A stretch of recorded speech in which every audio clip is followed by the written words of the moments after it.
if you download the file without complete the order, you will get Fiverr watermark. It's Fiverr system actually. তো Fiverr delivery ফাইলগুলোর মধ্যে যে Fiverr watermark এর একটা বিষয় থাকে, এই বিষয়টা সে জানতো না, আমি তাকে ক্লিয়ার করে দিলাম। তা না হলে অনেক বায়ার দেখা যায় যে ফাইল ডেলিভারি দেওয়ার পরে তারা আবার রিভিশনে দেয় ডাউনলোড করে, যে ফাইলের মধ্যে কেন জানি Fiverr watermark, আমার তো watermark আলা ফাইল লাগবে না। তো তারা জানে না যে আসলে ডেলিভারি দিলে ফাইবারের মধ্য থেকে অর্ডার কমপ্লিট না হলে অটোমেটিক্যালি ওয়াটারমার্কটা অ্যাড হয়ে যায়, এটা ফাইবারের সিস্টেম। তাই আমি আমার এই ক্লায়েন্টকে এই বিষয়টা ক্লিয়ার করে দিলাম। ও বললো যে when you can send it, then আমি বললাম 5 to 10 minutes অনলি।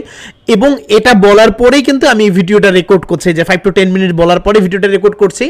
এখন আমার অলরেডি তার ফাইলগুলো রেডি, আমি এখন তাকে শুধুমাত্র ডেলিভারি দিব। এখন ডেলিভারি আপনি আলাদা আলাদা নর্মাল ফাইলও দিতে পারেন, অথবা আপনি জিপ ফোল্ডার করেও দিতে পারেন। অনেক ক্লায়েন্ট দেখা যায় যে জিপ ফোল্ডার কি বা জিপ ফোল্ডার কিভাবে আনজিপ করতে হবে, এক্সট্রাক্ট করতে হয়, এটাই অনেকে জানে না। জিপ ফাইলের পাশাপাশি নর্মাল ফাইলও তাকে ডেলিভারি করার চেষ্টা করবেন। সিম্পলি আমরা আমাদের অর্ডার বক্সে চলে যাব। এখান থেকে দেখবেন এই যে রাইট দিকে ডেলিভারি নাও আছে, এখানে ক্লিক করবেন।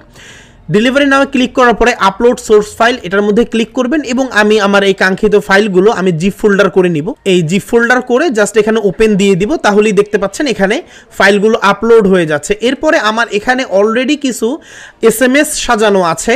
তো আমি যদি এখানে ডেলিভারে জাস্ট ক্লিক করি তাহলে আমার এই ধরনের একটা SMS আসবে। এরপরে আমি যদি কমপ্লিট অর্ডারে ক্লিক করি তাহলে আমার ওই SMSটা আসবে যে complete the order then download the all files, otherwise you will get fibre watermark. এই SMSটা আসবে, এই SMSটা আমি সুন্দর করে এখানে দিব। এরপরে সবথেকে গুরুত্বপূর্ণ যে বিষয় রিভিউয়ের ব্যাপারটা, এখানে ফিডব্যাকে আমি একটা SMS অলরেডি সেভ করে রেখেছি। আমি যদি ক্লায়েন্টকে SMS দেওয়ার সময় বলি যে I wish a best feedback from you when you accept the delivery,